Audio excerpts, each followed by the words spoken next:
Hello, everyone. Hello. I should probably Welcome, pull up the welcome, chat. welcome. Did we have an echo there, Miranda? On my side, we did. Okay, we'll survive. If I have to, I'll put in my headphones. I'm just lazy. Hello, everyone. Welcome. We are going to get some work done tonight. If you are new to this, this is a live stream where half the time we will sit in silence and work, she says, ensuring there will be sprinting. I am joined by lovely people who agreed to work with me today. So introduce yourselves and what you are working on. I will say I'm on finishing the line edits for my next YA thriller. Laura. Or Miranda. Am I going next? Go ahead, Miranda. I like clockwise. That's just how, it makes sense. I am also working on some revisions, not someone else's line edits, on my own, on my YA thriller that I'm writing too. But I can tell that I'm so close to the end because I am, the next thing that I want to work on is the shiny new idea. And this week I have been wanting to brainstorm on that instead. So I'm really resist a little longer. You're so close, and then you'll send it to betas, and you can jump on the shiny new idea. I hope so. Also, can I just say, it must be because it's golden hour. I never look this good on webcam. Sorry, I'm really excited. Other than the patchy hyperpigmentation, I look glowy. It's good. It's good lighting. Seriously, that is patchy. Anyway. Okay, so, Laura, what are you doing? Go. If you think you're seeing a ghost, no, it's me, Laura, from Laura Writes. I haven't been online in a minute, so, tales of my death have been greatly exaggerated. I am alive, and I'm actually drafting, so that's why I'm here. I'm working on drafting Act 1 of the first draft of my YA horror, so I wanted to get the whole first act, so hopefully around 10K done by the end of the month, and I'm only a little over 3K, and the days are dwindling, so I am ready to get some words drafted tonight for sure. That's why I pinged you, because you tweeted, and I was like, that sounds like someone who wants to sprint. Definitely. And go ahead.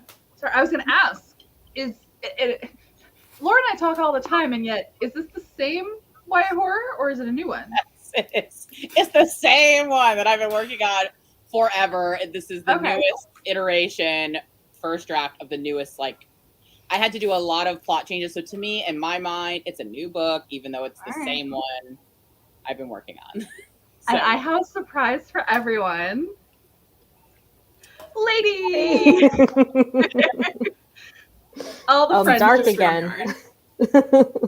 I have to add you to the thumbnail. That's okay. So, Lainey, we just basically said who we are and what we're working on tonight.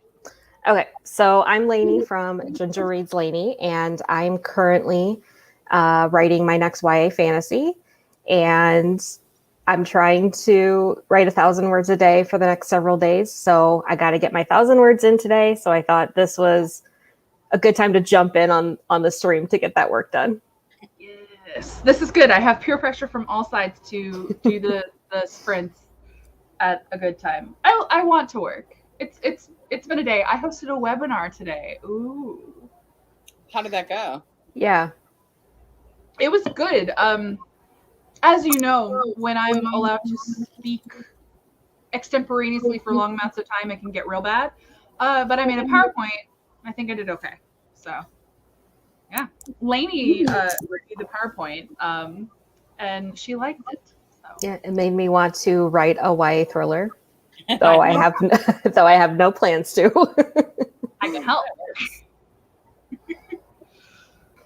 Okay, well, actually, let's just resist my worst impulses. Why don't we go right into a sprint? And if you say so, if we have to. If I say so. For people joining, and I know people will jump in case you missed it, if you're not familiar, I feel like every stream someone's like, what on earth? We are doing productivity sprints, so there will be a timer on the screen, and we will all mute ourselves, and you can work on whatever you want. Some people will read, some people write, revise, heck, do your dishes, whatever's good, and then in between, we will chat about things. So if you do have questions or discussion topics you want us to talk about, drop those in the chat. And as always, I think we should start like a little easy, like slotting into it. So I am going to, hold on, it would help if I did the right thing. I'm going to start with a 10-minute timer, if that works for everyone. All right. Works for me. Works for me. And Laura, this might look familiar to you. I want to support the fam. Okay. Are we gonna have sound? I have it muted. Because that way, yeah, it just seems easier that way. In case, I like rain sounds, but not everyone does. So. Yeah. Okay, just checking. Okay. Does this have a ding-a-ling-a-ling at the end, Laura? No, I don't. No, it doesn't. No. Okay. Oh my We can God. supply a We have- ding-a-ling if one is needed. We have a live Laura to ding-a-ling. Watch for your us. This volume. is so Yeah. exciting. You can It's ding-a-ling been us. so Just, long. like, you always Look, hear the shit out of Ding-a-ling me. goes hard or it doesn't go at all. That's it. That's all I got. So. Okay. Well, all right. Let's do it.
Ding-a-ling-a-ling. There it is. I was finishing my Wow, sentence. it's so refreshing. It's like Thirsty Thursdays are back. Exactly. Yeah. We've missed so much. But that's not pressure or guilt tripping. We support you. All right, how'd everyone do? It was a short one. I got 310 words. Nice. So Whoa. not bad for 10 minutes. Not bad. I was just going through, I didn't realize how close to the end I was, so I'm doing pretty well. And then I'll get to brainstorm my new project, the fun stuff. Nice. I did not write. I pulled out my. I was like, I have to fix my lighting. So I was like, and I still don't think it's that great. It's better, but yeah. But it's the ring light. It shouldn't still look like this. I'm just confused. Should we all just like turn ours off and make it Maybe your dark? webcam is equalizing the light. I find that mine, I can have really great light and it doesn't do much, and yet now it looks wonderful. I'm very pleased. Miranda's is like perfect. Honestly, so is Laura's. All three of your guys' are like way better. So Laura, you're using a light, right? What? Are you using a light? 4. So yeah. That's Okay. fine. If not, this side of the room. Well, if not, this side of the room is absolutely like pitch black, and I have like lights for filming, and they were already over here. So yeah, I have a lot of lights on. Oh, everyone in like the chat, some of you are pulling some great word counts for such a short sprint. Mm-hmm. I'm impressed. I just sit in front of a window. That's my lighting. Once it gets dark, it's over. Yeah, true. I once it gets, I don't use artificial lights because you get glare on my glass. You get glare on my glasses, so there are no lights at night for me. I just get glare from the window. It's not that bad right now. Yeah. Here's any tips for a teenager wanting to write a suspense/thriller novel? It's regardless. Well, I have advice for teen writers, and then I have advice for writing thrillers, and you can kind of mush them together. Generally, if there's some sort of muffled echoey thing. Can we do a test? Actually, I put it in my headphones. I'm muted. My headphones are in. So it might be your end, Laura. Must be me. I don't know. I don't hear anything. What do I need to do? Can you do mute like briefly just so we can test it? Like mute your mic. You did? Okay. Yeah, okay. It's you. All right. I'll just troop through it. But like Headphones. I'm not the only one, right? Like y'all can hear it too, right? Oh, I hear it too. Yeah. Okay. What do I need to do? Sorry, Laura, we love you. No, I don't understand technology. What do I need to do? Put on a try headphones. Yeah. Okay. Give me a second. I'll get some. I'll mute You're myself. good. We love you. Generally, when you're a young writer, period, your number one job right now, read a ton for pleasure as much as possible. What sucks is school can like really kill the joy of reading. So I know that's hard. B, write whatever you want, whenever you want, and have fun doing it. Like, don't worry. Like, I personally say don't worry too much about like structure or all that kind of stuff. Unless like if you feel you're ready to level up in that way, go for it. Many teen writers are. But I generally encourage teen writers to write fanfic, to write sweeping epics, to post to Wattpad, like whatever's bringing you joy, like do it. That's important when you're a young writer. And then practical tips for writing a suspense thriller novel. Read a ton of them. Like I'm someone where that was instrumental for me. Too. So with the webinar I led today, I cribbed off of ideas I've already done in videos. This is so like self-aggrandizing, but watch my write a thriller backwards video. Some of my best tips are in that video. Like, don't know if I can top myself. So like I really advise starting at the end, like knowing where you're going, knowing a twist or knowing a motive. Another option is know what trope you want to write, like pick a trope and like plan off of that. Those are my general tips. But also don't put too much pressure on yourself. No matter what stage you are at writing, thrillers are freaking hard. Miranda knows. Hardest kinds So of books I've hard. ever written. Yeah. I'm so excited to like go back to a YA like rom-com situation. Like it's gonna As be you so run much easier. screaming from thrillers. No, a little bit, but you know, it's fine. It's just taking a long time. Like there's just so much you gotta The put work together. is, yeah. Yeah. I mean, think about it. I sold this thriller I technically sold it in December, but I got my edit letter in January. And I had 30K at the time. It took me from January to the end of freaking May just to write 60,000 more words. Pandemic didn't help. And then I have spent literally the entire summer revising, like nonstop. I got a 2.5 week break while my editor was reading it. That's it. And it's just constant. Honestly, I could do more work on it, but I'm not allowed to. I have to turn that. I literally must turn this in, and it's gonna be published. So pray for me. Anyway, yeah, it's fine. Best We're of fine. luck. Okay, is that better? Yes, no? Yeah, Someone else talk, maybe. yeah, No. I think I Yep. did it. I don't hear you. Yeah. Yep. I have It's my good. old school. I don't use headphones very often, and I have weird shaped ears. So like the ones that go inside your ear don't work for me. Like I have my cartilage Oh, is shaped see? weird. Those are the only ones I can use because any other kind hurts. Because my glasses, I literally can't wear it over any other kind of headphone. Yeah, I Hurts have like these a ones with mofo. like the really big sponges for my ears. But yeah, I have Even those don't work for me.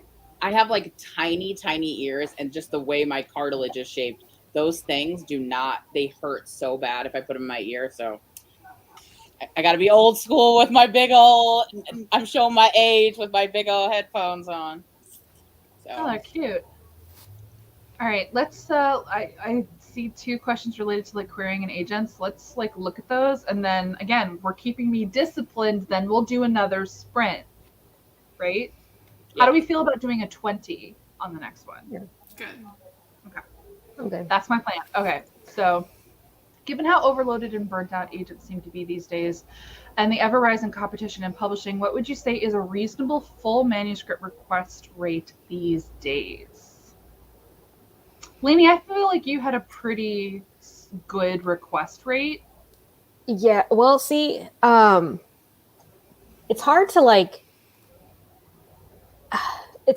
gauge that because the person who ended up becoming my agent, she was the first one to request it, and then after that, I did PitMad, where 4 other agents requested it, and then I heard nothing all through December, which is understandable because it's the holidays and stuff. And then the person who would eventually become my agent was like offering me representation like right in the first week of January. So like I didn't really have that time to like really see how like my request rate was, but it did good. I mean, clearly for her, and it did good for the agents that requested based on my PitMad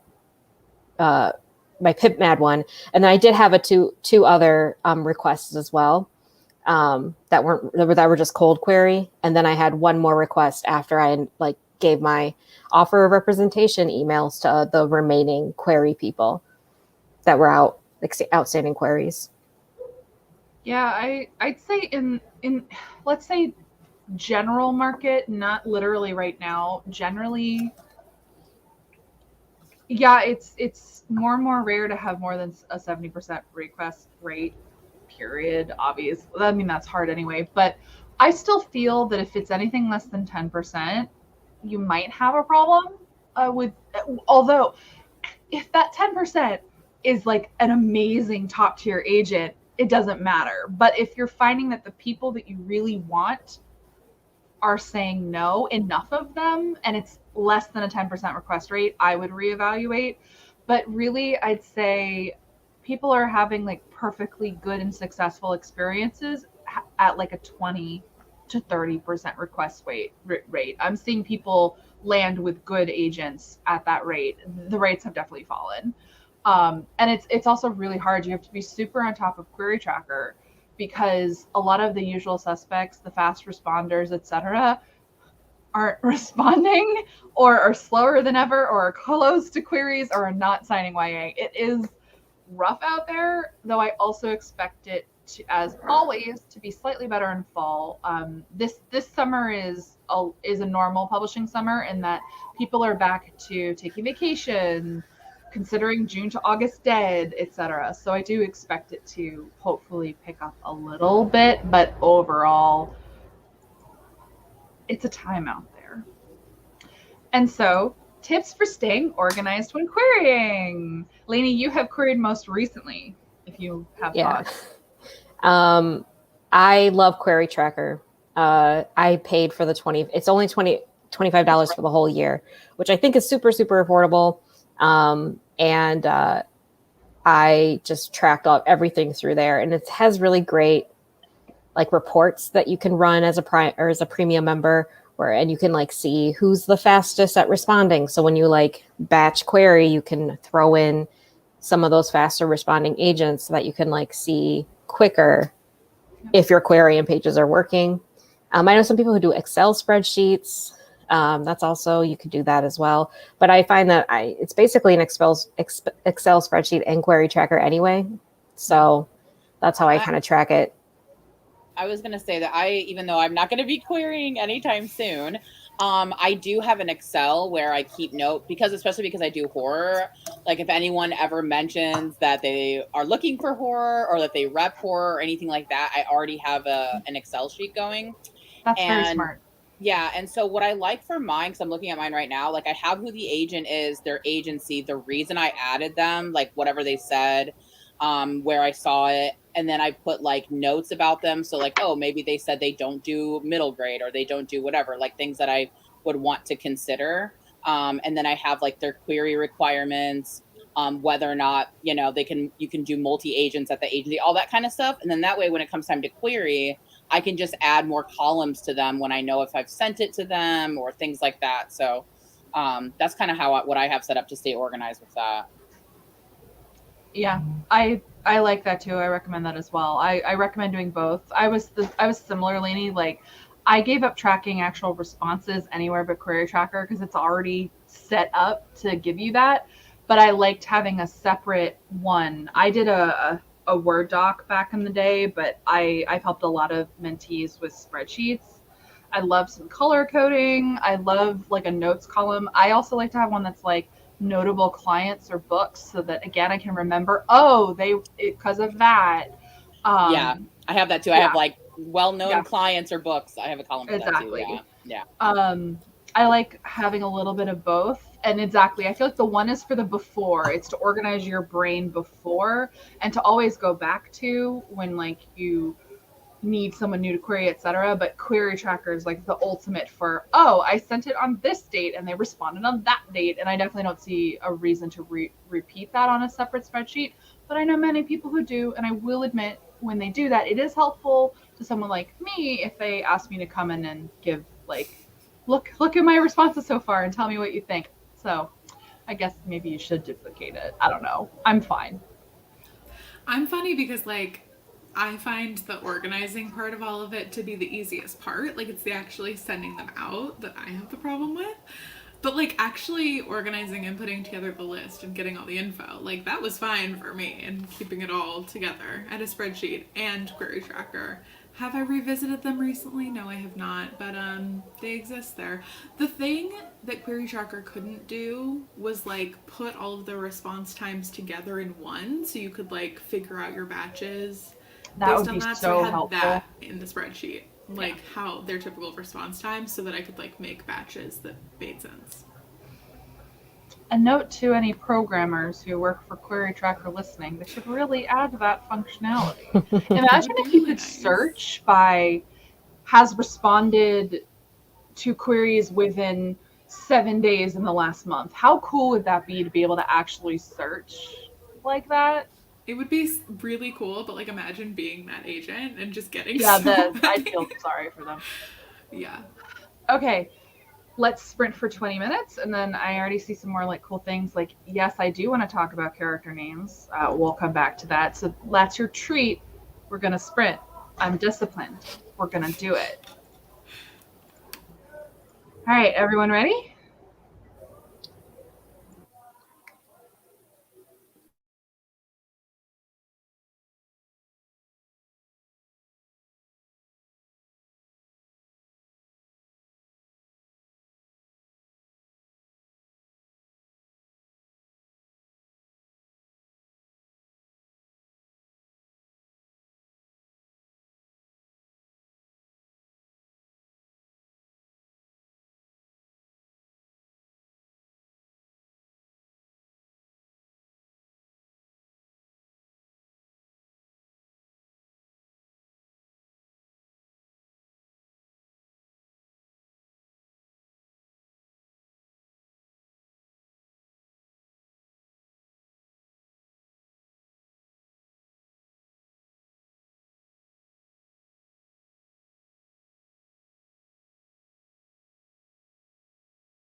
Ding-a-ling-a-ling. I was waiting for it. I tried to be soft about it. I appreciate that. How did everyone do? 20-minute stretch. I got very distracted and I didn't do as well as the first one, but let's see, I got 355 words, so I think that's good. Nice. I mean, overall, that's good for like 30 minutes, right? Like true, yeah, I've gotten over like 600 words, so yeah, that's something. Out. Yeah. Go ahead, Alexa. Well, I realized there was a problem with my document, so I had to. Fun fact that I learned: I was trying to merge my documents. It's because I'm a mess. When you copy and paste a track change document into a new document, it accepts all the changes. So, which I'm sure my editor would love, everything automatically being accepted. But I was going through it, I was like, I remember there being more track change in this document, so I have to work off of her original and merge them later. It's fine. I was only a couple pages in, and I wrote something new that I like, and then I got to another part of the book, of the chapter, and my editor wrote something in, and I'm like, I have too many metaphors for warmth now related to boys. It's a problem. Romance is hard. So if anyone has suggestions for things other than warmth and heat, when it comes to romance, it's that what else does one feel? I don't know. I've used butterflies. I've used swoops. I'm useless, basically. It's a problem with a love triangle. You run out of ways to describe happy feelings. Have you used desire? YA lady. So? Well, it's the wrong context. She is not supposed to feel attracted to this person yet. I know what you're thinking, Lainey. It's inappropriate for the moment, okay? Okay. You're How did getting you do, Lainey? suggestions in the chat. Yeah. I only got 249, but then I was reading over some of my agent notes for what I was doing. Also, this was like my first real sprint, so I was like getting into the flow. Oh, I forgot that I didn't go. I made it to the end, and now I'm going back through because I don't trust myself to have actually made it to the end. I feel you. Mm-hmm. So I'll throw this up because I just love talking about this. How do we all come up with good character names? And we all write, well, I mean, Lainey, you're the fantasy writer, but the rest of us write very similar genres. So fantasy names and realistic names. Go. Well, I guess I can say how I came up. So the Serpent Court is Italian inspired because it's based off the Borgias. So I basically I just Googled like Italian surnames, Italian first names. And then I would scroll a lot, like further down, because usually they go with like the most popular. And I'm like, I don't want to go with the most popular. So I would like scroll or go to like several pages in to try to find like it unique enough where it's like you read it and you're like, definitely an Italian name, but then also a little bit of like that fantasy twist to it. So for me, I am one of those people who I use like the YA names a lot, ones that are not as super popular. Like I don't have any Britneys or like, Kellys or anything like that. So I like it to be a name that's a little different. But I think it depends on the book because like my book that I'm working on right now, the parents are like a really big part of the story. And so I really had fleshed out who the parents were. And then I thought like, okay, what would they name their kid? Like I was really trying to think of like, to make it make sense for the characters. But I also have to go with, and I also have to like have a gut feeling though. Like I've tried several names and I'm like, no, that's not it. No, that's not it. So like my main character, her name is Ivy, and the reason is her dad is a huge Cubs fan. And that's really popular in the Midwest. If you're a big Cubs fan, to name your dogs, your children, everything after like Cubs players and things that have to do with the Cubs. So the big thing about Wrigley Field is the ivy on the wall. It's like a big deal in Chicago. So the area is like in my book is right outside Chicago. So that's why her name is Ivy. But for each book, it would have to be like, it has to kind of fit too. Like I don't know. I'm really particular about names, but they just kind of come to me. So I don't know. I don't do a lot of research for it. Yeah. There's like a mouth feel sometimes, or a Yeah. mind feel with a name, and you're like, it's right or it's wrong, and it's like the personality. It's the vibes. It's the vibes. One trick, and I saw people in the chat making these similar suggestions, baby name sites for sure, but also specifically, I always Google the top boys and girls names for the year that the characters would be born. And then I take into consideration, that's always just a starter point for ideas, but then I always think about exactly the parents. Are they trendy? Are they like, would they be likely to reject anything in the top 10 or the top 50 because it's not unique enough? Would they do a different spelling? Like, I consider class background, all sorts of things. And then it's like, yeah, it's the feel. And another thing I take into consideration, and sometimes this leads to name changes and editing, and this is worth bearing in mind. You have to make sure that you have to look at all the names together and make sure that they have different numbers of syllables and like vowel sounds and endings, so that say them out loud, because and sometimes say them you out get loud. an audiobook and they look different, but they sound Yeah, the same. sorry, girl. Miranda apparently had some issues with the Stars We Steal, and exactly not something I would have anticipated because it didn't occur. Because on the page they look totally different.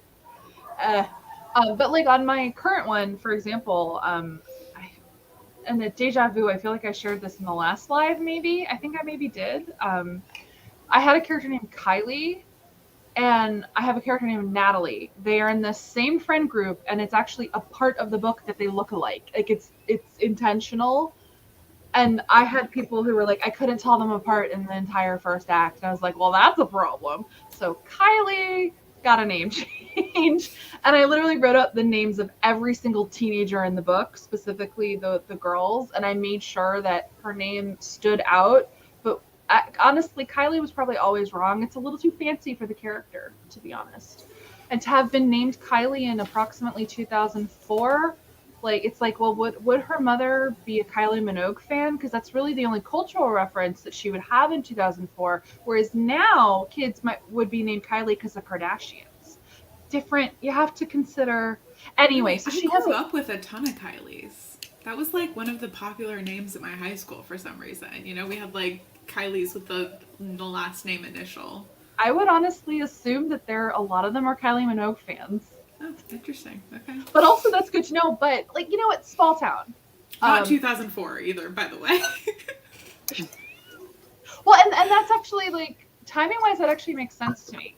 Because when your peers were being born, Kylie Minogue was big. At least that's my assumption. Because I can't think of unless it was on a baby name list, because I can't think of an American pop cultural reference for Kylie in the 90s. No. I love this kind of stuff. I find it fascinating. But anyway, her name's Morgan now, and it fits way better. So, and the sun is moving in front of my webcam, so that's nice. Ruining the good lighting. I'll be a ghost soon. Ooh, apropos, horror, creepy.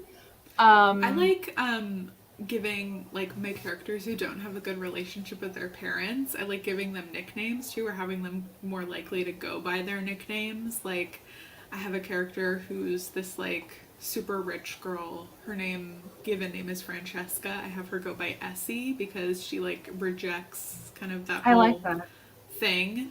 So yeah, I feel like you can dig in there. I also love there's an Excel spreadsheet you can download that the United States Census puts out. That's every single last name in the order of popularity. Yep. And I don't know if there's a new one for 2020. I've been using that 2010 one for a long time. You can also, fun fact, often find similar lists for different ethnicities. Oh, helpful. I know this because through my job, we literally will do mailings to popular specific last names that fit the groups we are targeting. That is a thing that exists. Yes. Interesting. Yeah. When it comes to last names, I think about the area that I'm writing about, and then I look for like what kind of ethnic background is popular there. So like my current book takes place in the suburbs of Chicago, which is where I grew up. So it's like a lot of Polish, a lot of Russian, like a lot of, so I use those kind of last names so that it's like makes sense to the area. But like I have another book idea that takes place down here in the South where the last names are very different. And so I try to like match the area. When it comes to like side characters, especially sort of like antagonistic characters, I tend to think about who I'm basing them off of and then use their real name and find a sneaky little version that in my mind I see how they're connected, but other people Now don't. we know. Yes. So if any There's of an you Asmeshka. I was wondering if you guys. Oh, sorry, Laura, continue. Oh no, I'm done. I'm good. Because I know a lot of people like say like how they look up the meaning behind the names that they choose. Do you guys do that? Like, I feel like I don't, but I'll look it up after the fact. So I'm like, if for me, it has to be like kind of what you said, Laura, earlier. It's like it doesn't feel right, doesn't feel right, and then I'm like, well, that one feels right, and that's what I'll go with. And then like maybe later I'll look up like behind the name, and some of them have been like, oh, that really fits with what I ended up kind of doing with the character. But I don't originally do that in the beginning at all. The only time I did was Brightly Burning, because Stella got a rename. So I specifically was like, well, let's go all in. So I literally named her Solitary Star, which was the name of the novel when we sold it. It was me being funny. Stella means star and Ainsley means solitary. That's the only time I've done, well, I did kind of use it for Leo, but that was less meaning and more like it was purposeful that I gave her and her sister constellation names. That was intentional. And their mom as well. I just look up the meanings. I just want to throw this up just to say I did get to choose my audiobook narrator. First time that's ever happened. Penguin Random House sent me 3 choices and I picked Phoebe. And I still haven't listened to my own audiobook, but I've heard she's amazing. I feel really lucky.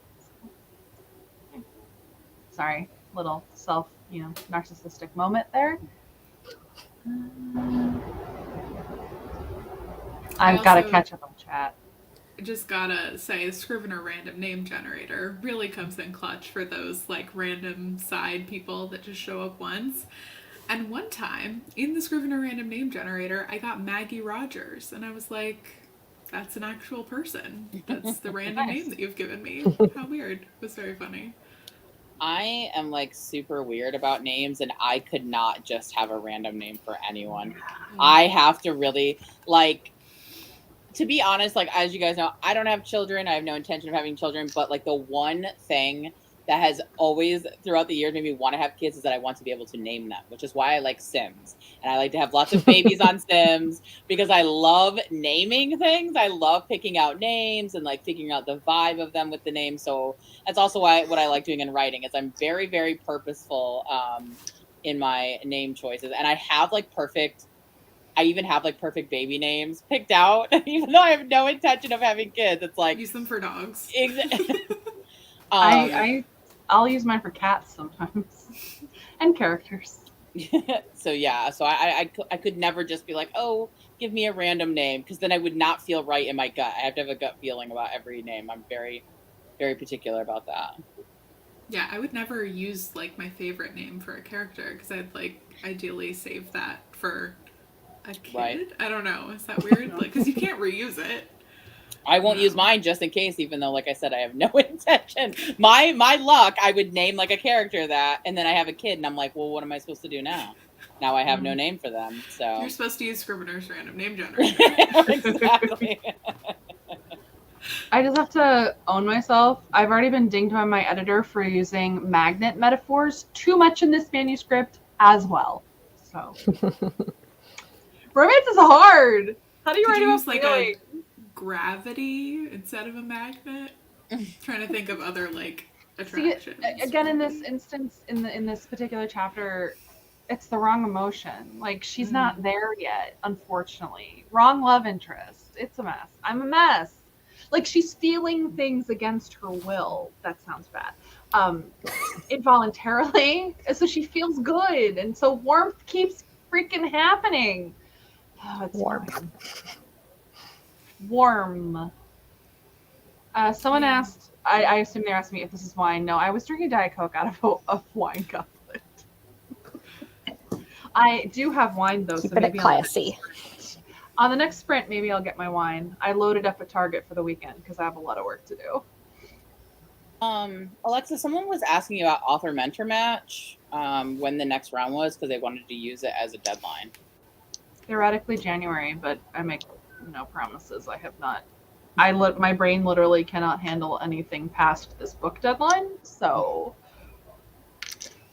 yeah. Oh, talk about spreadsheets. I did like the most intensive Excel spreadsheets for both Author Mentor Match and for Pitch Wars when I tried to get into that one year Nice.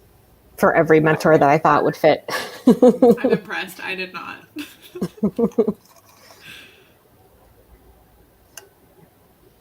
I'm still catching up on. I did see someone ask about there's a name generator in Scrivener. Yeah, if you go under, I think it's writing, right? Or edit. It's under edit. And if you go down to the bottom, it says writing tools. And then a bunch of stuff pops up and you just hit name generator and it's there. How long of a sprint do we want to do for the next one? Could do another 20. I can do another 20. Sounds 2. good to me. Someone asked, what's author mentor match? Do you wish Uh-oh. Fiel to go on? Lainey, can you explain while I keep catching up on chat? Sure. Okay.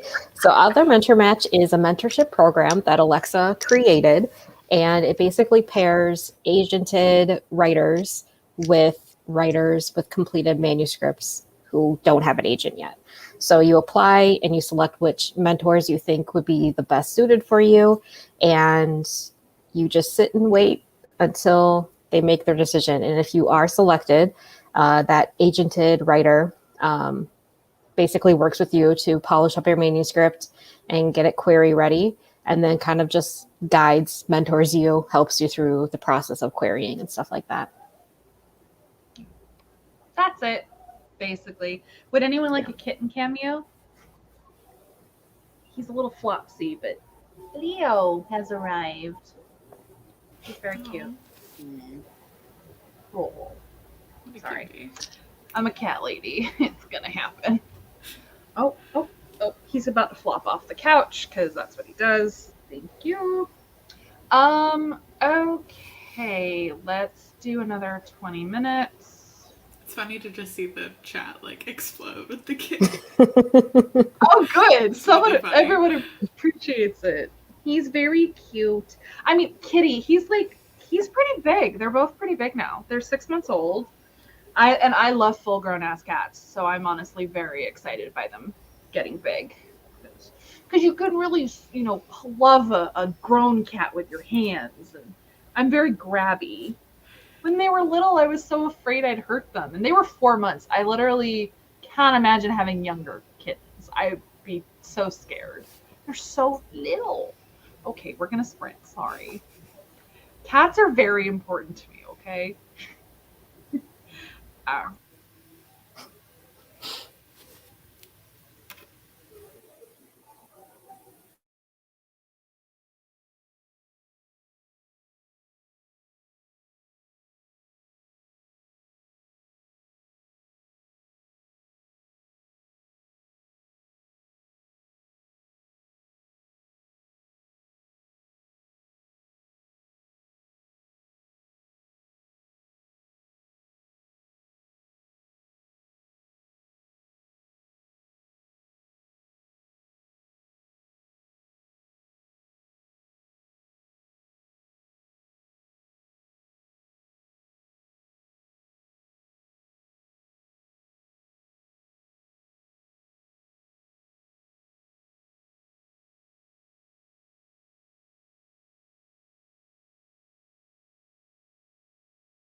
Ding-a-ling-a-ling.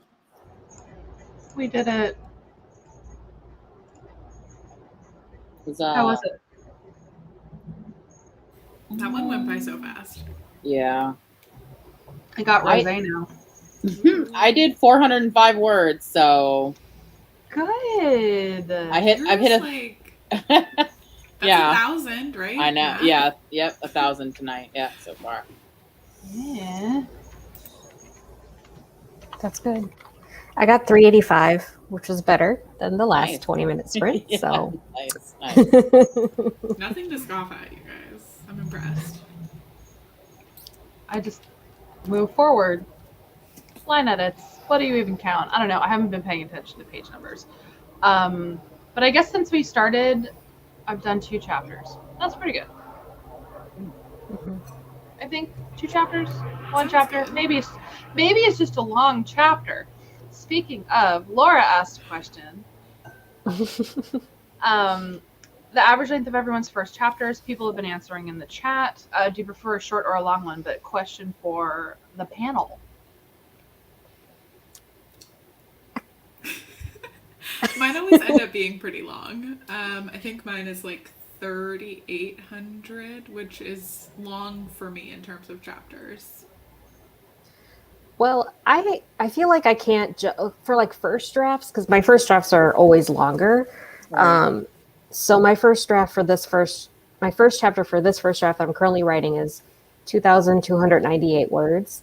But I actually mentioned this in my last week's vlog that I'm like, I definitely info dump in the first draft chapter, because like I'm just trying to learn the world myself too. Exactly. So a lot of those details will eventually be pulled. We'll go into other chapters. So yeah, my first drafts are a little bit longer. I'm trying to decide this might take a while, but I wonder how long the first chapter of the Serpent Court is. Yeah, I was gonna say I'm curious the one that you got with your But someone agent. else can go. Yeah, how long it is. I just You're checked one that someone actually wanted to decide how long is it. Yeah, that's funny. My current thriller in Scrivener, I don't know what it is now in my Word doc, but it's 2,800 words, so almost 3K. That's pretty average for me. Yeah, I like a juicy first chapter. I was gonna say, would you say that first chapter is typically like longer than other chapters, or do you say like that they're maybe like they're about around the same as like all of your chapter lengths? Pretty similar. My chapters only get really short when I'm at like a breakneck action point, or really long when I'm like really in a scene. Personally, like 3,000 words average per chapter. That's pretty bang on for me, between 2,500 and 3,000. At least in my thrillers, or what I like about a good first chapter is there should be kind of an arc of the status quo, because these are if you're talking beat wise, that's where you're getting your opening image and part of your setup. So like it should have a nice arc, and at least in a thriller, it's smart to end your first chapter either on a cliffhanger or on like an emotional beat. And you have to you have to build that. At least that's how I have done it. The Ivies ends on a quasi cliffhanger. It's not really a cliffhanger. It's like a bullshit cliffhanger, but it does. And then this one ends on an emotional beat, because it's the arc of like my character. It opens with her on the threshold of her grandmother's creepy ass Victorian, and it's like the setup of her mom's died, and it's kind of like acclimating to her new home, and it ends on like an image, like a emotional image of that like beat. But that's so it's not like the pacing in this one's slower. So yeah. So the one that got me my agent after we did our revision rounds and everything, my first chapter is 1,800. That's nice. So it's like 1,000 words less than my first chapter is right now in this new book. So I feel like that's usually where I kind of like to, because it's all about the pacing and. Yeah. I'm trying to think of anything I could cut from my first chapter, and other than like line level stuff, I'm like, I don't know. So I might need to think about that, but we'll see. Okay, so my first chapter is currently 3,000 words, so my editor and I added to it. So It's really running the gamut, I feel like. Yeah. And does it, like, Lainey, have you shared the word count for the Serpent Court? Like, how long is it total? 99,000 something. Oh, wow. Yeah. Just under that 100K. Yeah. I kept seeing it go creeping up and creeping up. Something. Yeah. And she signed me with 94, I think it was. 94,000, and then I added about 4K during our revisions. Nice. I'm double checking that as well in my, what did I say in my queries? Yeah, I'm thinking like, wow, my first chapter is such a big percentage because my actual book is shorter. The book itself is only like 75K. Then you think about how much of the book is first chapter. It's a lot. Interesting. I queried at 95,000. So smart. Okay, hold on. I got kind of lost in my first chapter line edits as we were speaking, so hold. I saw Katie have a question, but now I don't remember what it was. Oh, how do you know when you've done enough world building? From Katie. Where is that? Oh, Or no, you from guys Isabel. just- Sorry, the thumbnails look very similar, but from Isabel Merritt, how do you know when you've done enough world building? It's from 6:35. If you're looking at timestamps in the StreamYard chat.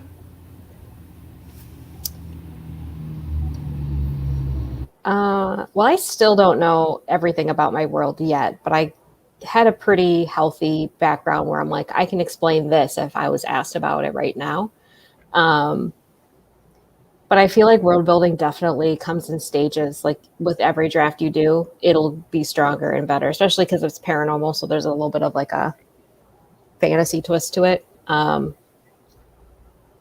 Yeah.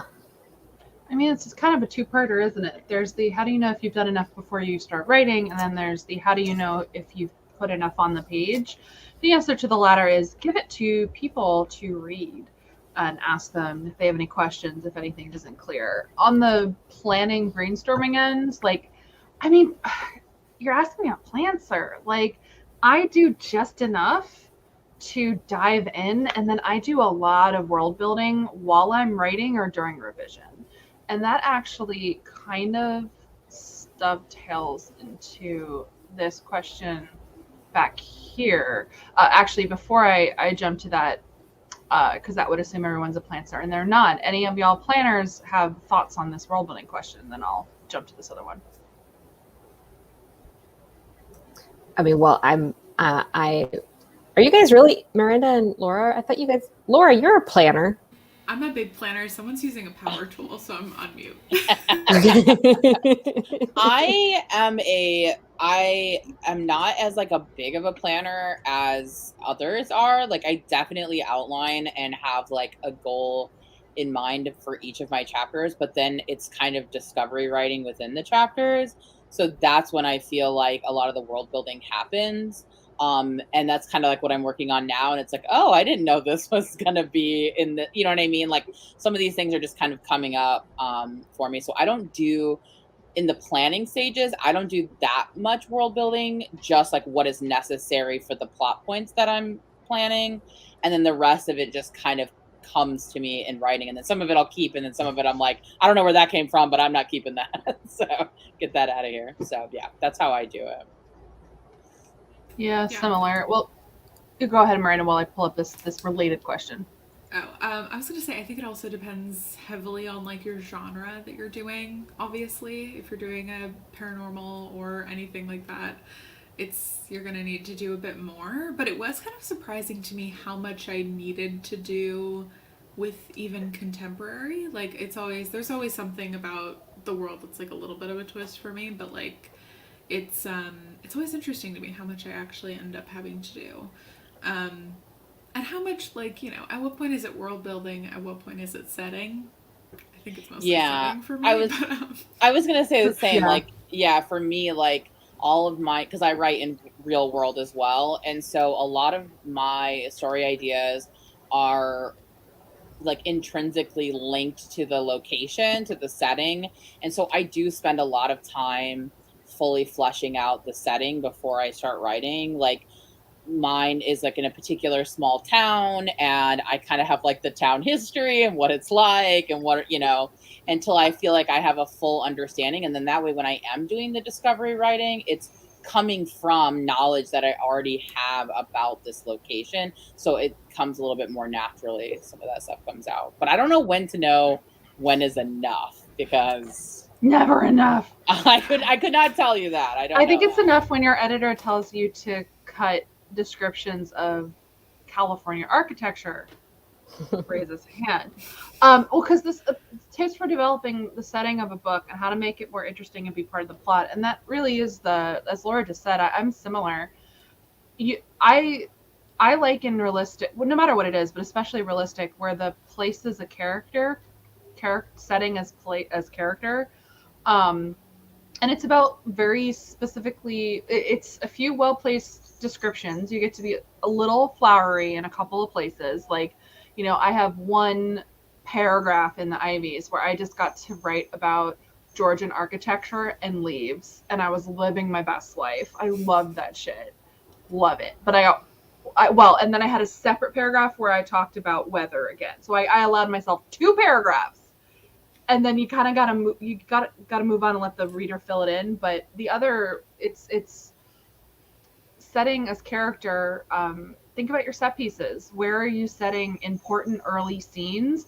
Put them in interesting places where you can work in little lines of description where your characters can observe things or there's a mood. So I'm writing a small town secrets book, and in a small, similar to Laura's horror, like small towns are characters, and so it's just making choices. So like, I'm basic. There's a diner. Of course, there's a diner, and it's just like the way that you describe it. It's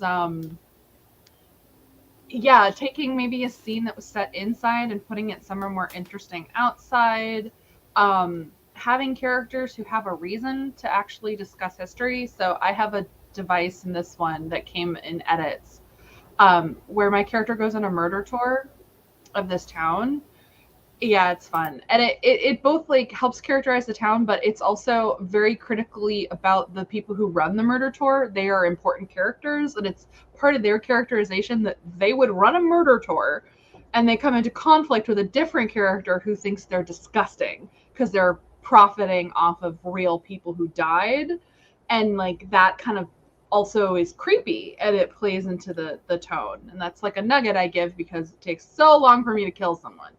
So that's just one example, and I wanted that because I wanted it to feel like the town from Scream, and I was like, how, and like ultimate autumn vibes. How can I do that? And it's just coming up with those kind of shortcuts. So Alexa, can I just say that I'm like super excited for this book of yours, because I love stories that are sort of meta like that, where it's like, oh, this town had a horror movie filmed in it, and now a real life horror thing is happening there. Like, I love that sort of layer of stuff. And that happened in Harrow Lake. It was like the book takes place in a small town that a horror movie was based off of. So I love that stuff.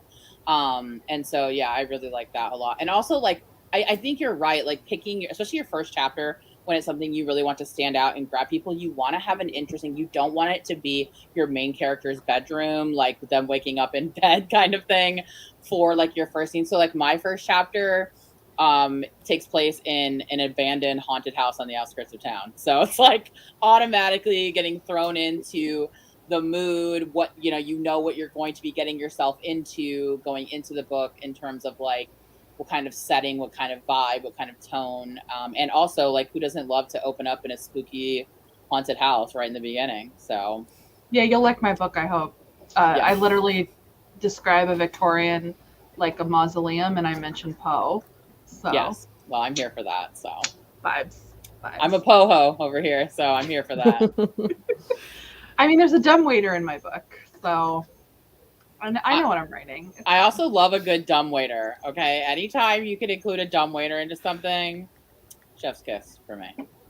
That's hilarious. I think the thing, going back to like that person's question about wanting their setting to be a part of plot, I feel like it's more important to have it be a part of character. Like, what can your setting say about the person who's there? How do they feel about it? Why did they choose to go there, or why are they forced to go there? I think that's the way to like have it not feel gratuitous. Like, it needs to say something about the person. I agree. Oh, great. Sorry, I'm still catching up. And I say for the next one, maybe not 30, maybe, or do we want to go up to a 30? Actually, we haven't done a 30, so we could do a 30. I'm fine You with could do whatever. 30. I'm good with whatever too. Although 30 scares me, but I'm here for it. I can handle it. I'm just throwing this up. Talk to Hold the Bananas. She's read it. She already gave you lots of feedback on making it more accurate. It probably still is not, though. I'm a woman of limited talent. Okay, all right. 30? We can do a 20 again if everyone feels more comfortable. I feel like this might be the last one because it's getting a little late for our East Coast fam. 30's fine. Only Laura's the East Coast fam. I was like, who else is East Coast fam? Look, I'm gonna be honest. I'm napped most of the day today, so whatever y'all want to do is fine with me. I'm good. I'm okay. All right, hold on. Then we're gonna do 30. Is everyone in the chat ready? You ready? Gonna get some work done? Okay. Cool. Laura, you didn't have a 30-minute rain timer, so I switched. True. I'm sorry. I'll let Aaron know. I've got to For play the future 20-minute one on and then half drag it. Yeah. on 75 speed. That's what you got to do. I had to do the math really quick. I can't do math, so. All right, let's do it.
Ding-a-ling-a-ling, heart attack time. That was very soft, Laura. Thank you. Thank you. Thank you. I try. Yeah.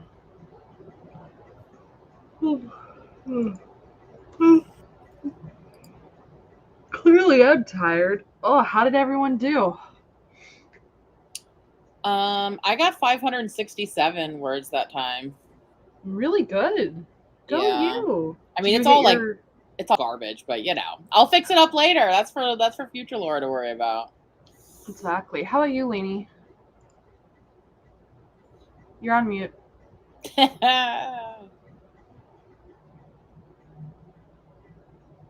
I'm still mathing.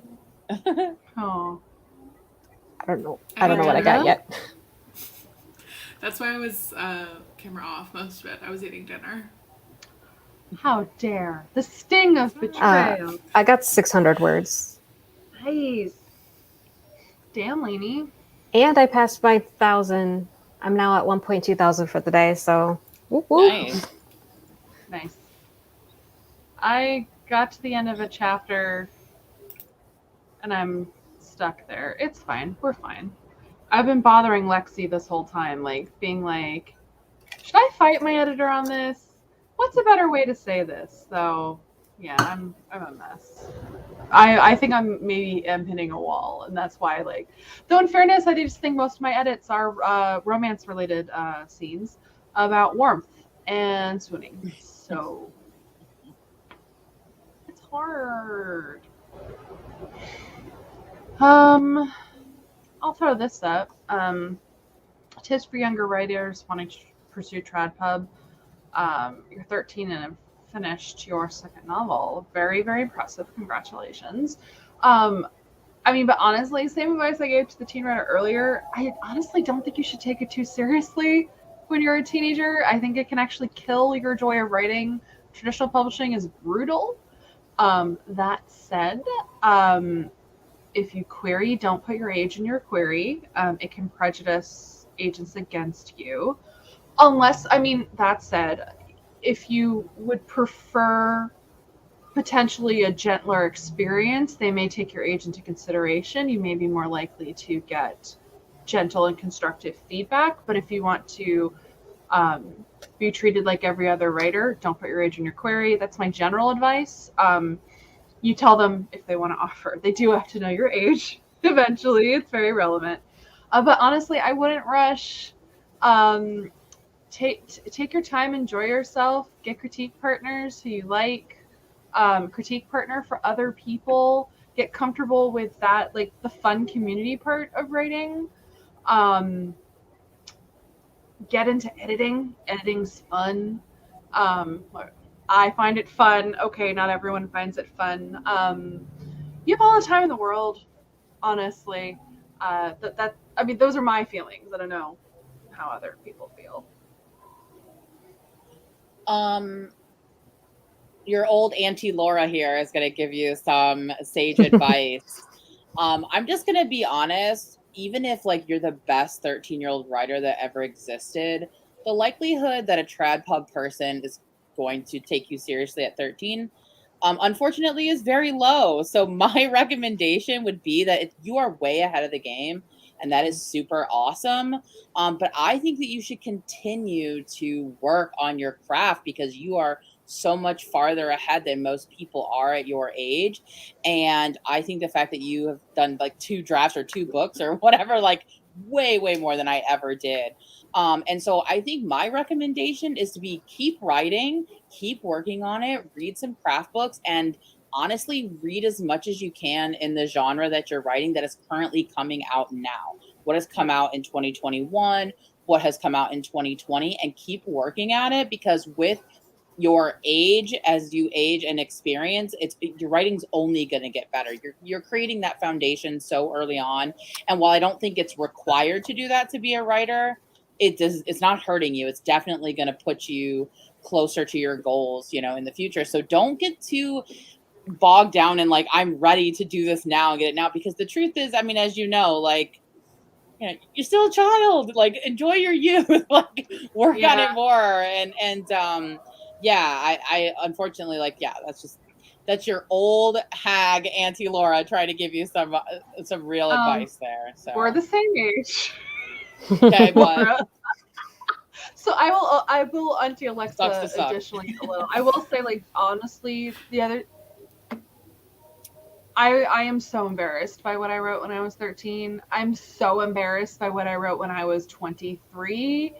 And so being a little, not harsh, because I love you all, but like, I'll be honest, I guarantee you will regret it if you publish what you wrote when you were 13. I just promise you. Everyone regrets what they wrote at 13. So just definitely focus more on the fun and joy of writing, exactly, and not taking it too seriously. And I'll also tell you, I know people, publishing has beaten the joy out of writing for them. So don't rush into publishing. It'll hurt you. Yeah. Oh, but I love I'm teen sure writers. you've like, tried it already, but like, you're get so into far ahead of me. fanfic. Oh, I love fanfic. That's when that Just was my keep it embarrassing writing. It was all fun. fanfic. You don't want to know Yeah. what Buffy fics I wrote. Don't. Thank God they're gone. Yeah, No. I don't know. I haven't I gone feel like looking. that's weird advice to give someone, but I'm like, No, pick it's a great fandom advice. and like get into it, because then you can find like friends and critique partners and get that kind of feedback, yes. and like feel like someone is reading your stuff. But it's also not as like permanent as Trad Pub. I know you said Trad Pub was like your goal, but it'll be there when you've had some time. Yeah. Gosh, I'm Keep just it thinking about fun. my weird sense of humor when I was 13. I used to write crack fic. Like, that's what I was into in Buffy, which is, do the kids still say that in fandom? Where you write an intentionally completely ridiculous and silly humorous fic. That's what I wrote. I was a mess anyway. Here, any tips on planning the plot of a series? I know where I want my characters to end up. I know what I want in the first book, but I have no clue how to get from A to B. I'm trying to think of, I was planning a series once. Now I write standalones. I'll say generally, and I'm a planter, so of course I say this, I wouldn't stress too much about the minutia of knowing a whole series. I think what's good enough is knowing the first one, obviously, but then for, like, say, book 2 and 3, just know who the main character arc belongs to, so that you make sure that someone actually grows in the second book, because I think a mark of a lot of series that kind of petered out is that there's no growth in the second book, and it acts as a bridge book. So make sure you have one. Make sure that the conflict and stakes are really high conflict and stakes and engaging. So again, it doesn't feel like a bridge book. So just have enough in mind where you know you have enough plot for X number of series. Don't be afraid to pare it down. You can plan it as 2 if you know how it ends. And boy, oh gosh, it really was the dark ages. Back in 2014, when I was planning a 3-book series, I mapped it out so I knew the inciting incident, the midpoint, and the end of books 2 and 3. But I didn't plan beyond that. I just knew that, oh gosh, if it had ever gone on sub.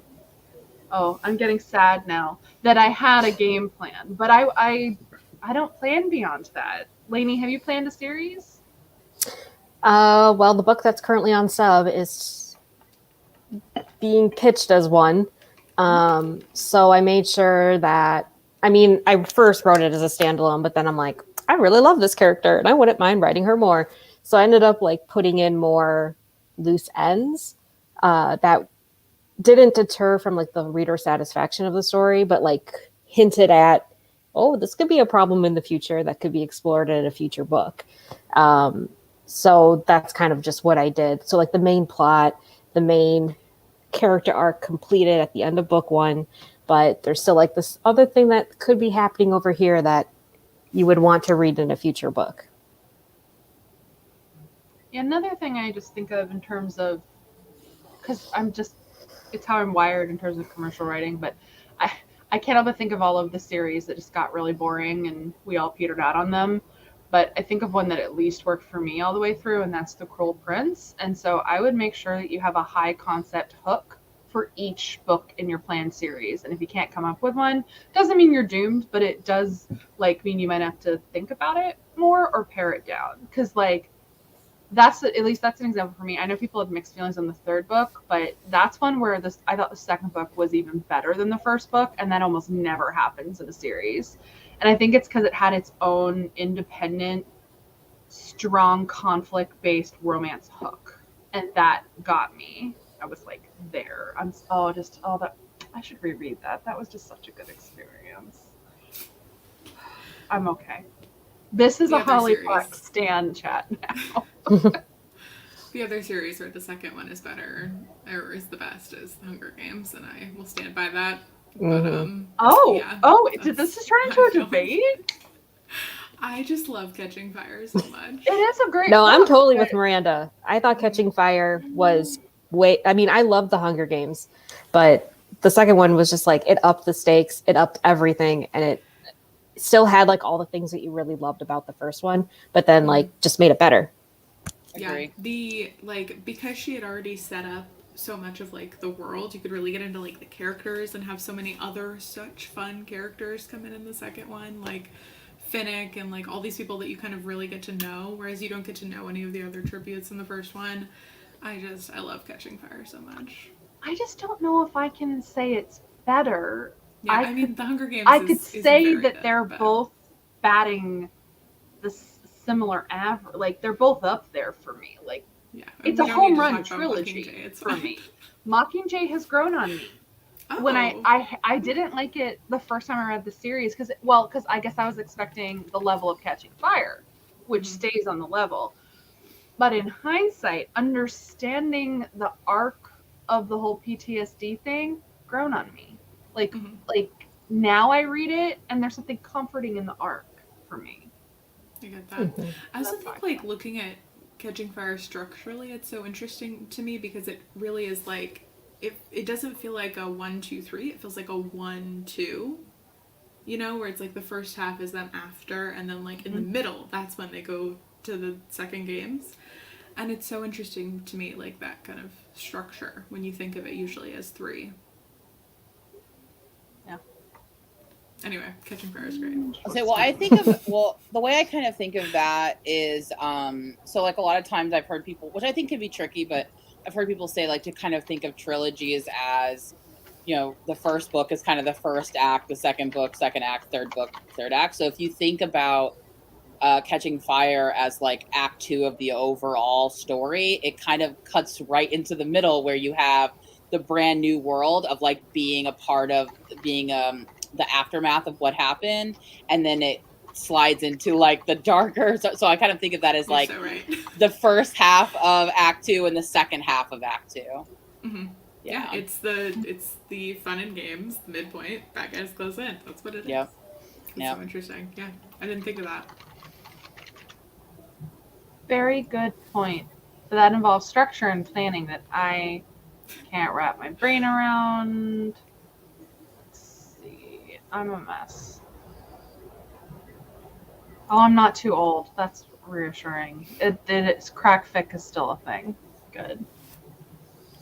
By the way, that was just in Buffy when I was a literal teenager. By the time I was in my early 20s, I had moved on to writing lots of one-shots and AU, and I loved remixes.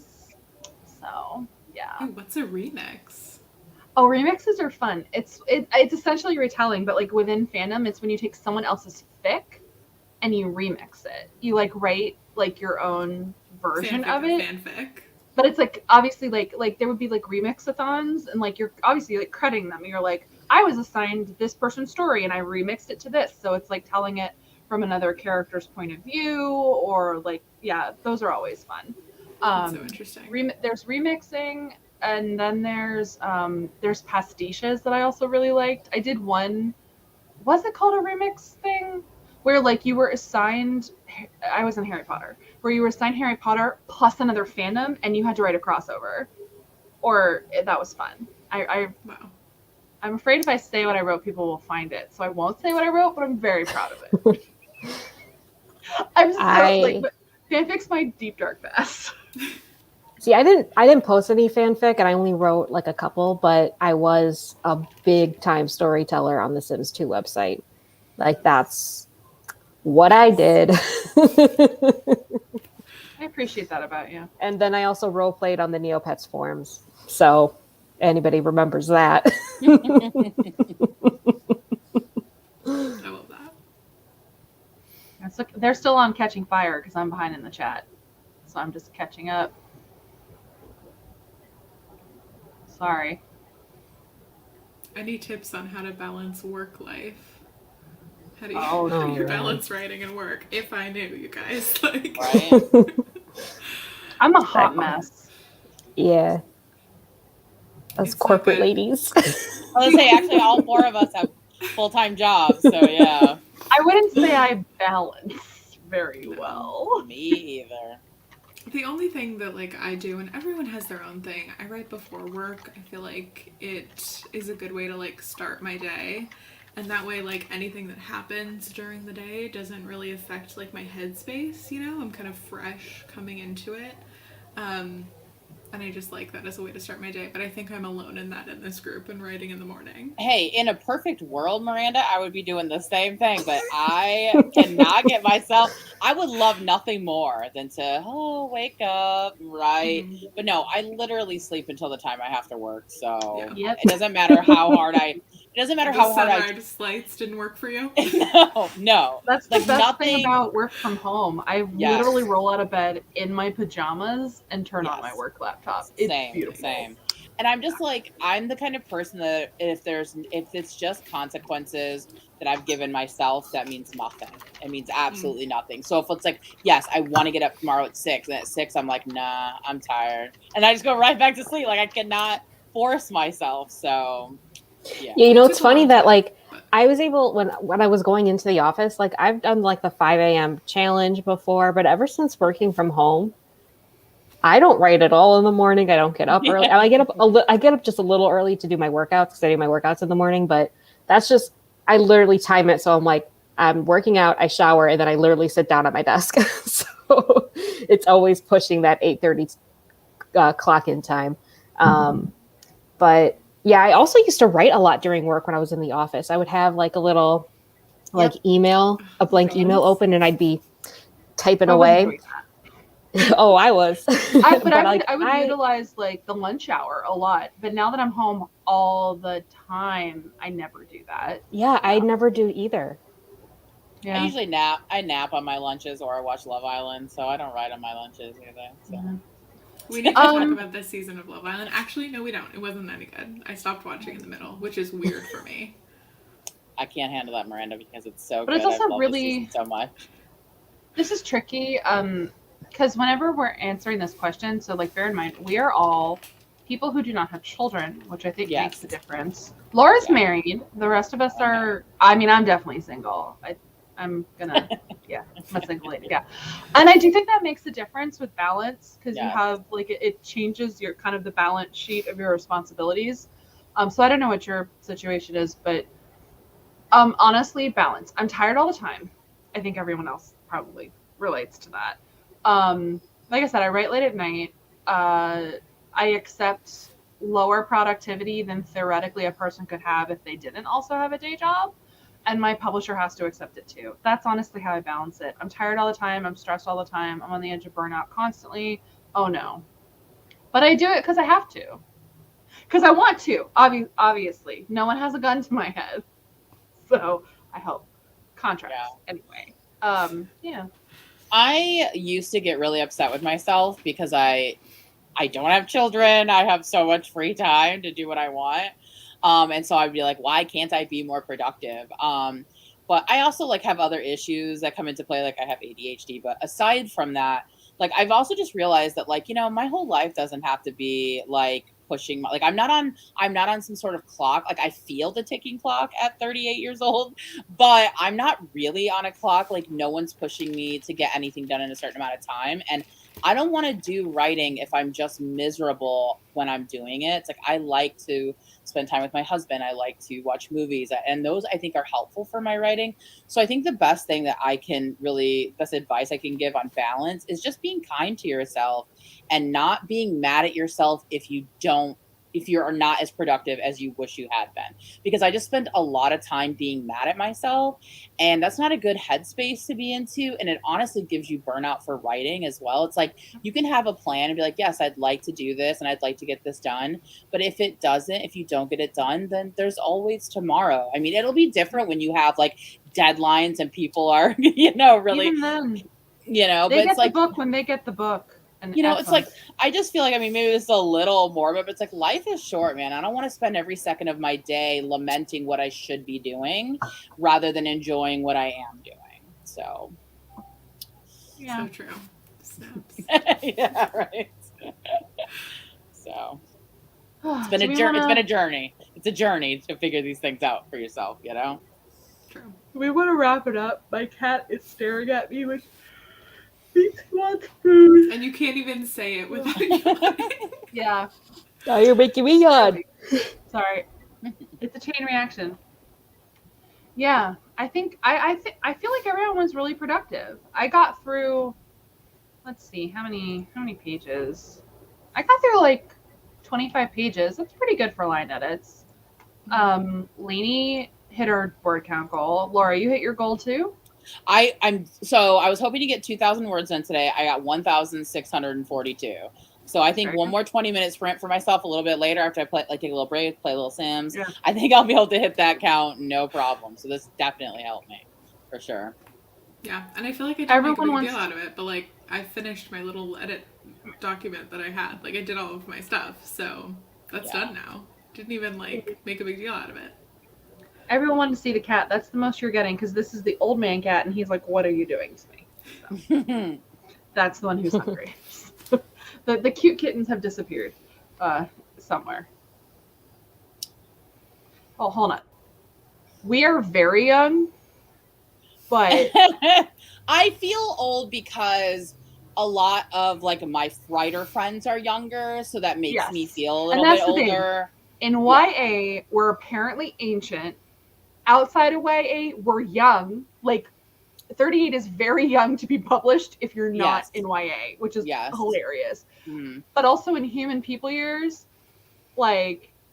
this is for all the youngins in the chat. I didn't quite fathom this or understand it till it happened to me. It is true. It's like your body hits 35 and then it's like, ooh, we're just going to ache a lot. Yeah. My shoulder always hurts. I get a crick in the neck. My range of motion isn't as good as it used to be. It's a fun time. And I'm going gray. So. Okay, my hair, hello, all white, baby, pretty much. I mean, I literally started going gray at 20. I was 19. I was 19 when I saw my first one. So, I will say though that societally, there is this weird thing with the age of 30 that we somehow have told ourselves that is old, that things need to be accomplished by then. My 30s are amazing. And then it's just I'll be really honest.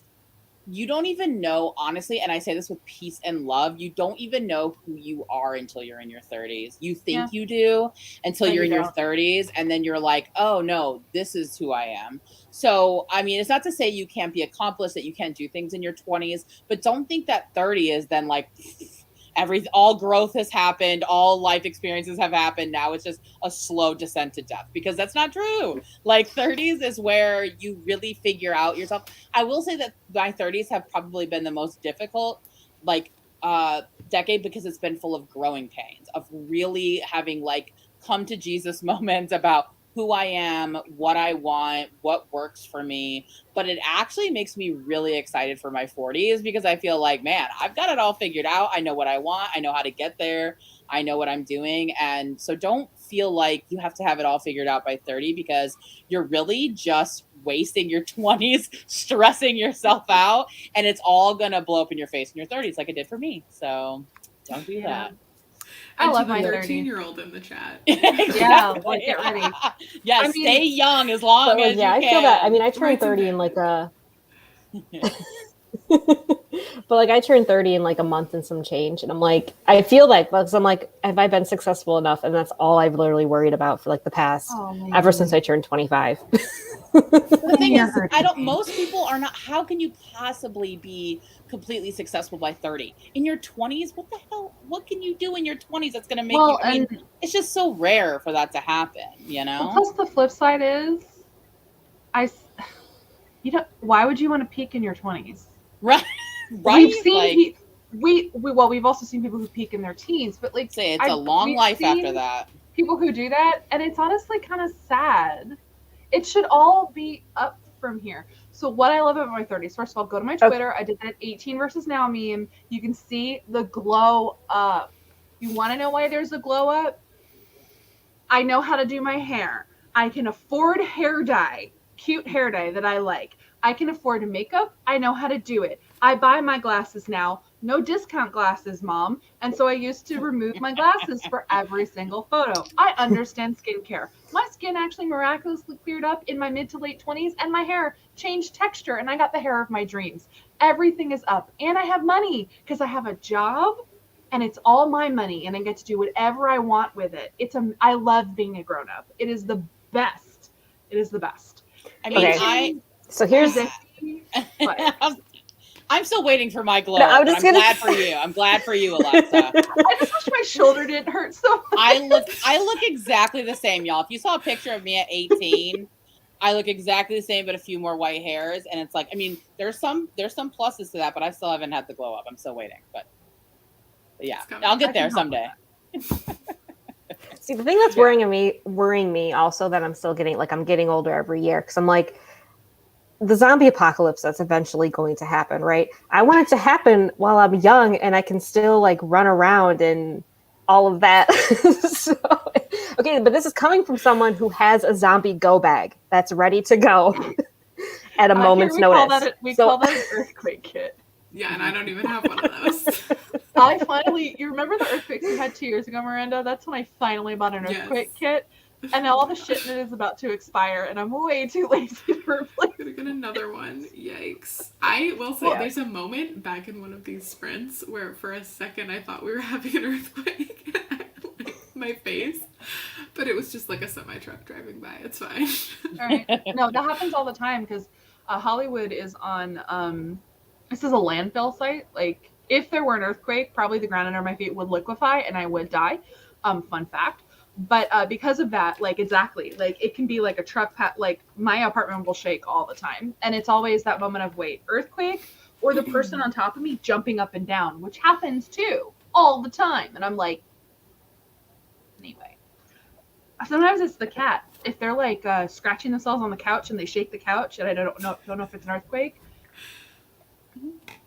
Oh, well, we contend with tornadoes out here, which just results in just us standing outside watching it because that's what you do in the Midwest. I get hurricanes where I'm at, so. Yeah. Anyway, aging's fine. That's what I have to look forward to. But also just emotionally, I'm just so much more like capable in my 30s. It's great. Yeah. Although, yeah, the hard stuff does come. Like, like I'm an orphan now, so that's fun. Don't like that part. Other than that, I'm halfway there. It's fine. Oh, Miranda. Yeah, it's fine. Yeah, honestly, whenever I hear someone, it's like, what do I do? Younger than I. When I hear of younger people experiencing that, I'm like, I cannot fathom it because I was 35, and it's like too soon, man, too soon. No, we can talk about it later. All right, now the cat's crying. He's literally doing the feed me cry, so that's a sign. Thank you everyone for joining us. We were very productive. Thank you to Miranda, Lainey, and Laura for joining me, getting our work done. Yes, I might stream again in the next week because I have to finish this book, but I'm bad at planning things. But what I am planning for everyone here, finally got it nailed down next Saturday. I am doing my live stream with Casey Moses, and we're going to talk about cover design, and it's going to be a lot of fun. So that'll be next Saturday at 11 a.m. PT, 2 p.m. ET. So, yeah. All right, guys. Oh, and just for context, for people who don't realize, that is my cover designer from Random House, and she's going to talk about her job. So, all right, y'all. Have a good night. Thank you. And Bye. happy working to everyone.